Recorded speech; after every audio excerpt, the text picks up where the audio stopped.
Tony Messenger.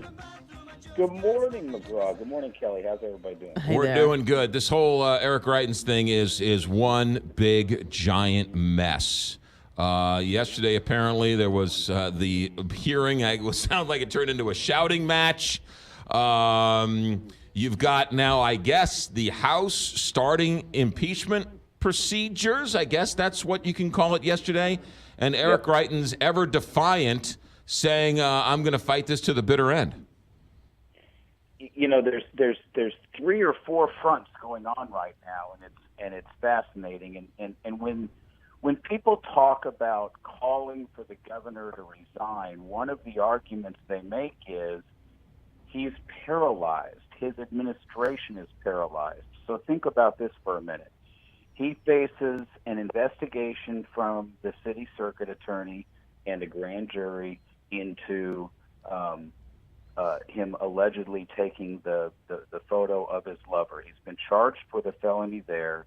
The prosecutor, the grand jury, they've got subpoena power. They may still be, looking to talk to other people. You've got to prepare for that trial, which may be in 2 months. It may be in 6 months. That's one of the things they were arguing about in court the other day. It's very unlikely, I think, that charge just gets dismissed, which is what the governor's attorneys argued.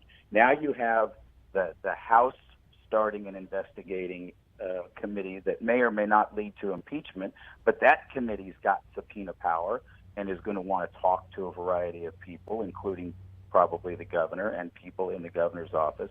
You have a lawsuit going on in Jefferson City in which the attorney bringing that lawsuit, Mark Pedroli and Ben Sansone, they've got subpoena power to try to figure out what the governor and his staff members were doing with the Confide app on their phone and whether or not they were destroying text messages.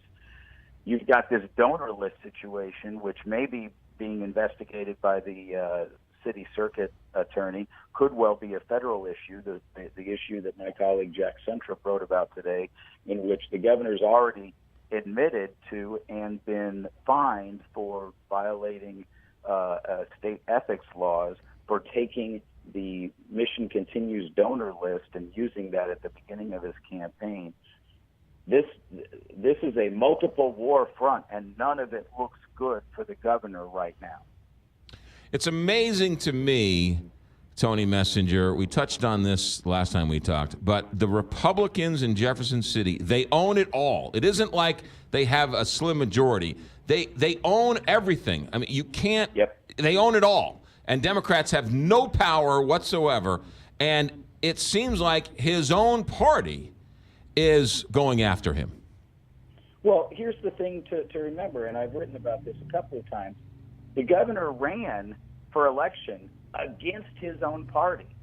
He stood up and said to the voters, you people are all corrupt. All of the Republicans are corrupt. All of the lobbyists are corrupt. I'm the only one who can clean it up. And then now you have on the front page of the Post-Dispatch today, scandal expands. The guy who said he was going to blow up Jefferson City, well, he's blowing it up, but he's not getting rid of any of the ethics problems. He's made them significantly worse. And so you now have these multiple investigations into the governor's problems, and he's got nobody on his side because he hasn't done anything as governor to try to make friends, to try to get people on his side. He seeks enemies, not friends. That's his style. How long do you see this House investigation going, and how do you see it playing out? Is it going to be open to the public? Are they going to call him as a witness? Are they going to call the woman as a witness? What are you hearing? I think much of what this House committee will do will be in private. Jay Barnes is an attorney. He's very careful. He's the chairman of this investigative committee. I don't think he's going to hold back. If he finds that there's a reason to try to seek impeachment of the governor, he will do so. But I think he will do much of this in public. You still have a victim in this case who is unnamed. And so more than likely, I would guess, when he subpoenas various witnesses to come before his committee, I think much of that is going to be done in closed session. My guess is there will then end up being some deliberation that I would hope is open. But I don't think a lot of this investigative committee in the House is going to be in the open. And I think it's going to take a long time. I mean, at the very least, it's got to be hard for the governor these days to schedule his subpoena appearances because there's probably going to be an awful lot of them. That was uncalled for. That was piling on, Tony. I went too far there. And so, but you're going to you've got the House in session right now. It's not like they can just drop everything and focus on this. So you've got all these committee members that are also members of other committees and want to make votes and everything else. This is going to take a while. I would guess this is going to take at least through the session. The argument that Ed Dowd was making and Greitens' lawyers were making yesterday in the city of St. Louis is quite remarkable. They're arguing, and make sure I'm right on this, and if you and I agree on this, because I'm the text line. People are calling me, "Hey, it is consensual, McGraw. He wasn't governor. Leave him alone. This is a private matter." But they're arguing. Ed Dowd and the attorneys are arguing that the woman who was having a consensual affair does not have a right of privacy during a consensual affair so that he is allowed to take a picture. He might not be able to download it, but he can certainly take a picture of a woman, and a woman in that situation does not have a right to privacy, which is absurd.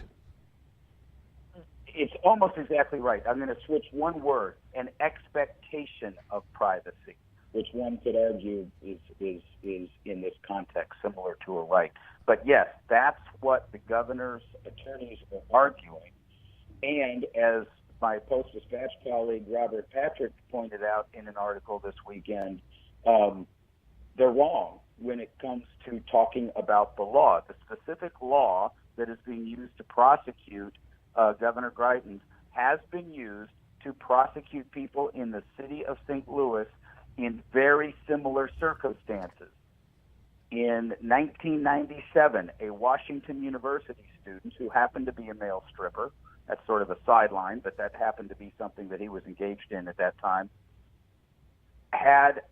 was charged under this law with taking video, non-consensual video of women that he was having sex with, and was charged and convicted. And what is just incredible about this story is when the governor's attorneys made their argument in their motion to dismiss that says you can't apply this law in this case, it doesn't apply, Al Watkins, an attorney who's been involved in this case because he represents the ex-husband of the governor's former lover, Al Watkins filed a clemency petition with the governor on behalf of the former Washington University student who was convicted of this crime in 1997, saying, hey, wait a minute, you need to give my guy a pardon because you just said this law that was used to convict my guy of a felony should not be applied in this situation. And so Al Watkins put the governor in an incredible box right now. He either pardons the guy in 1997 who did roughly what the governor is accused of doing, or he doesn't pardon him, in which case it completely undermines his attorney's argument in the case in which he's facing a felony. It's an impossible box for the governor to be in. So you correctly characterized Ed Dowd's argument. And the problem with that argument, besides the fact that the law has been used before, is what it says about women who are involved in a consensual sexual situation. The argument is they give up all rights. Yeah. Now, with that being said, pouring more gasoline on the fire, St. Louis University Billiken basketball players are part of this same thing. They haven't been charged, but many of them have been kicked out of school, aren't playing for allegations of the exact same thing, which was some type of consensual situation where a video camera or a camera was present. Yep, very similar arguments, and it'll be interesting to see if anybody gets criminally charged in that situation. But obviously, it's been part of that same type of investigation. And so I think Mr. Dowd and Mr. Bennett are going to come to regret that argument. I understand that, attorneys have clients and they've got to make the best arguments they have on behalf of their clients. That argument isn't going to go very far. Tony Messenger, never a dull moment. Tuesdays and Thursdays with us, stltoday.com. Tony, have a good week. Good to talk to you.